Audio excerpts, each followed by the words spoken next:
Ce matin, nouvelle preuve que le dôme de fer a aussi ses faiblesses. On va faire le point avec Fanny Wegscheider.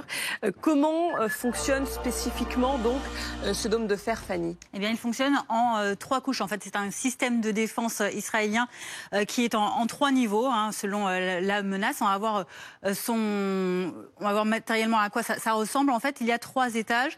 Le dôme de fer en bleu ici, la fronde de David en jaune et la flèche. La flèche, c'est le système avec le spectre le plus large. Il permet d'intercepter les missiles balistiques sur une longue portée, 250 km. Il peut même monter jusqu'à 100 km d'altitude. Il permet aussi, pour la dernière génération, le Arrow 3, qui a été utilisé pour la première fois en novembre dernier, d'arrêter des missiles chimiques, biologiques, nucléaires. Il permet même de dévier sa trajectoire pour pouvoir intercepter des missiles hypersoniques manœuvrables. En milieu, on a donc la fronde de David pour le niveau intermédiaire d'interception. Il permet d'intercepter les missiles, les roquettes de moyenne portée, 150 km. Et donc le dôme de fer, le plus petit niveau, le niveau le plus resserré, 70 km pour de la courte portée, pour intercepter des missiles, des roquettes ou encore des drones. Alors, cette batterie de dôme de fer, elle est constituée de 3 éléments. On va voir, il y a un radar tout d'abord. Il y a une unité mobile de contrôle, c'est un ordinateur, vous allez comprendre dans quelques instants. Et puis il y a des lanceurs, 3 ou 4 lanceurs par batterie.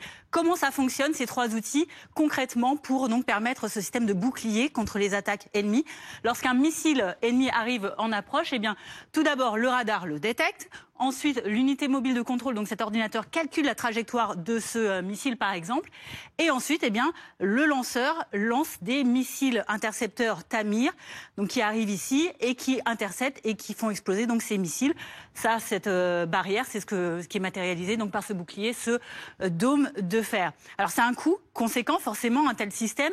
Le système complet a un coût de production de 100 millions de dollars environ. Rien qu'un seul intercepteur coûte 40 à 50 000 dollars.